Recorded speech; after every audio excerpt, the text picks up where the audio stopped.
Novi auto nema ono neke kemove stare.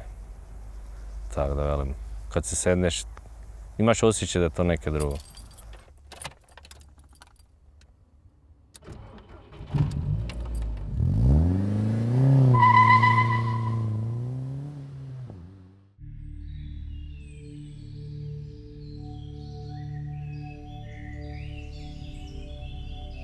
Moja supruga ima dosta veliko razumijevanje i dosta velike prag tolerancije prema svemu tome. Čak se sad i zadnje vrijeme počela voziti i jako dobre reakcije sam dobila od nje.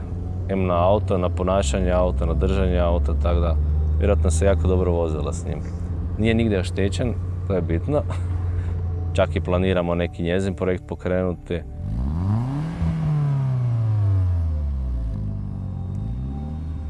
Ima dosta planova za budućnost, pa možda neki VEMS staviti, maknuti recimo akumulator iz motornog prostora, staviti ga iza u gepek.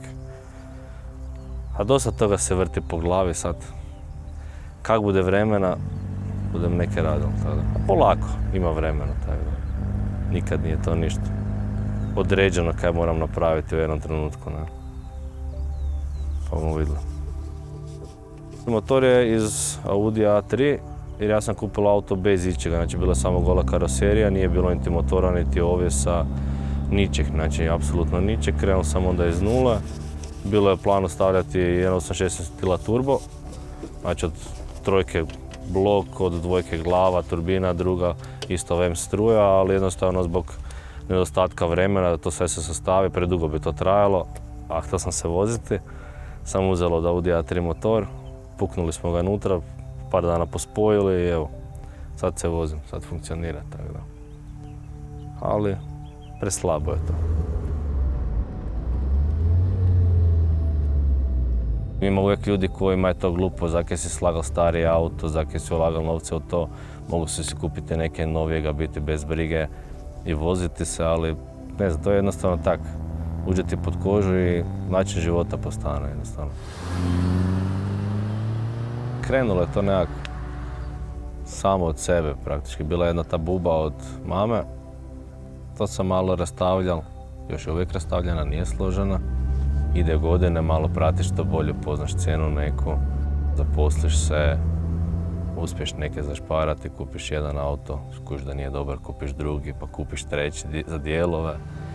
I onda ti krene to sve polagano, znači ne okreneš se već i u tome, znači jednostavno praktički svaki dan razmišljaš o toj stvari, tom komadu lima u garaži, da slažeš, da neke napraviš, jednog dana da se voziš, da. Ali onda opet dok složiš to sve, onda ti onak, zakaj je gotovo.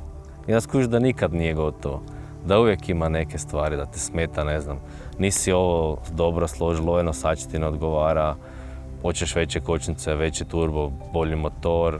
I tak, jednostavno ide s godinama, s vremenom, a vjerojatno nikad ne prestaje.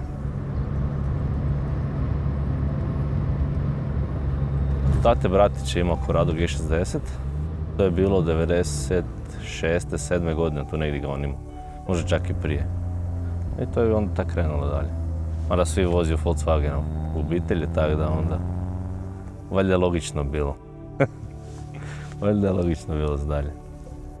Nabavka dijelova je bila dosta teška, kaj se tiče nekih određenih stvari. Mislim, sve to, koliko toliko, ajde reći, dostupno na eBayu ili bilo gdje. Samo malo je problem cijenovno bilo to sve, a i neke stvari su dosta stvari je otpalo. Znači, nemaš više niti originalu za kupiti, rabljeno je istrošeno, to je 25 godina stari auto, to je 26.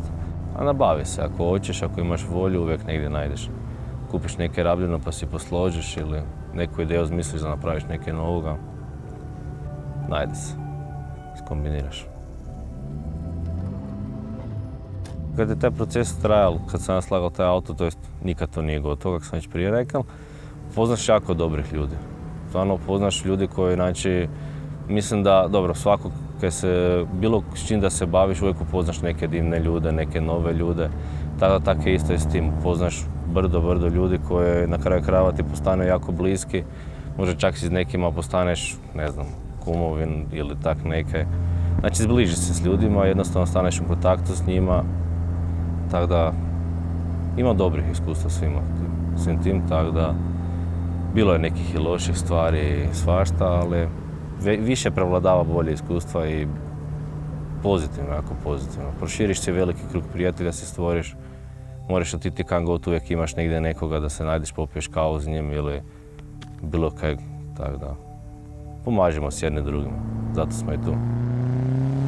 Taj projekt je tvoja neka vizija ili neka, ali ne vrši se stvari sam. Uvijek moraš imati nekoga kome vjeruješ i ko ti pomaže. A na kraju krajeva neko ko stoji iza tebe, ko te potiče za to i podržava, tako da. Pa pomaže auto kod lošeg raspoloženja i svega. Pomaže ti dosta. Znači moraš se maknuti od svih briga, jednostavno ako šrafiš po njemu, se opustiš, naživciraš se dosta oko toga svega, sve te to ubija u pojam. Na poslu ne funkcioniraš ponekad kada razmišljaš o autu, da napraviš kako bi složil neki problem, riješil. Ali kad dođeš u garažu, onda je već druga stvar. Ili kad se voziš. Lepše. Već se rasplakam na kraju. Uz taj projekt dosta upoznaš samog sebe, znači kakav si, da li budeš odustal ili ne. Znači bilo je situacija kad bi jednostavno odustal, ali dokazao sam se da mogu i da sam jako tvrdoglav kad se nekih stvari tiče. Dok neke tak slažeš jako dugo, ne razmišljaš onda na kraju da se budeš hvalil s tim, ne znam, to sam ja napravio, to je ovo, to je ono, to je najbolje, nije. Nikad nije gotovo i nikad nije najbolje. Uvijek ima ke moreš bolje, ke si razmišljaš da bi mogao poboljšati, nikad nije gotovo. A to je najveće, dobro, i dobra stvar i loša stvar. Taj auto za mene predstavlja one godine i godine provedene u garaži i neku slobodu, da se moraš napokon voziti s nečim kaj si napravio sam, od nula. Kad ti je dosta svega, da pobegneš od svih briga, svih problema, sedneš se u auto i sam se voziš, uživaš u vožnji.